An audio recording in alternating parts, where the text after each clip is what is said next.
Anybody else feel like the villain in this was going to be just a giant anteater? No? Just me? Okay. Ant-Man is Marvel's latest offering into cinemas, and like Guardians of the Galaxy before it, kind of a lesser-known property here that they're bringing to the light and saying, hey, look at this character you may not have heard of. Ant-Man is played by Paul Rudd, as well as Michael Douglas, kind of a dual Ant-Man role going on there, which is kind of cool because it gives us the legacy of the character and also the passing of the baton onto this new character. And let's start here. Paul Rudd, perfect for this role. I loved him in this. His sense of humor and his comic timing work so well in this that this is pretty much a straight out Marvel comedy. I mean, I know it's a superhero movie, but it really played like a comedy even more than the others. And I love that. Lots of laughs, lots of good times, and a real fun time at the theater. And I think a lot of that has to do with the fingerprints of Edgar Wright. Now, a lot was made of Edgar Wright, writing this and being slotted to direct it and then being taken off of it.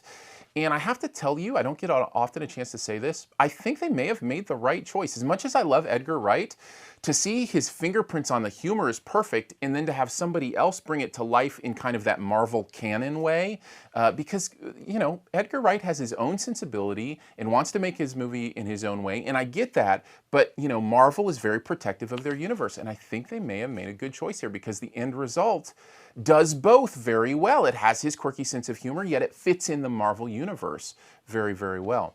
The other thing I really loved about this, besides the humor, are the effects. They felt so fresh and so new and real. I mean, when's the last time we really saw like shrinking and enlarging technology on the big screen in kind of a modern way? The way it's shot, the way it zooms into the shrunken world and then will zoom out and kind of give you perspective on what it might look to somebody who's normal sized is both cool and hilarious. Very well done. The timing in this is perfect, and I think they really got a sense for that in the effects as well as, of course, in the sense of humor. Also really loved Michael Pena. I thought he was great in comic relief, maybe even stole the show amongst some other great performances like Evangeline Lilly, who was really good in this. I felt she was perfect for her role as well.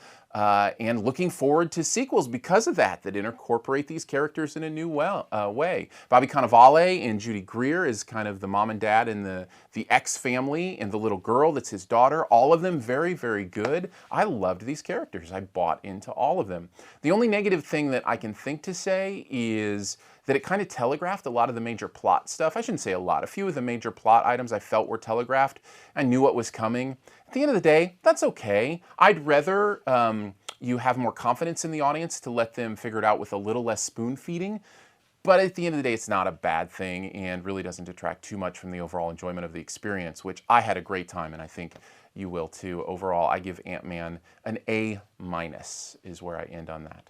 Thanks so much for checking out this review. We'll do the best ever challenge here in a bit. But first, I want to give you some stuff. If you want to click on the cards up in the corner, stuff will shift out and you can see other reviews that I've done, as well as go to the website, maybe donate. Appreciate that very much. Also, if you'd follow me on Periscope, I Periscope my reviews right after the movie, and it's more interactive, take questions, those kind of things. I've really found this a helpful way to kind of dig into the guts of a movie. I try to keep it spoiler-free for the most part, like I do these reviews. If you want spoiler stuff, subscribe to the podcast, which is called SiftPop, S-I-F-T-P-O-P. And you just type that into iTunes or whatever your podcast player is, and we go much more in depth on the podcast on the movies that we see each week. So be sure and subscribe to that. Other than that, we've got the best ever challenge. This is where I'll name the best movie ever in a particular category, or you will, and then you can also take a guess at mine based on the clues. This week's clue, my best ever, doesn't use any computer-generated effects. I should give the category. Should do that. Best shrinking movie. Mine doesn't use any computer-generated effects and also was brought to us by the same guy who brought us the creatures that you want to be very aware of the time that you feed them.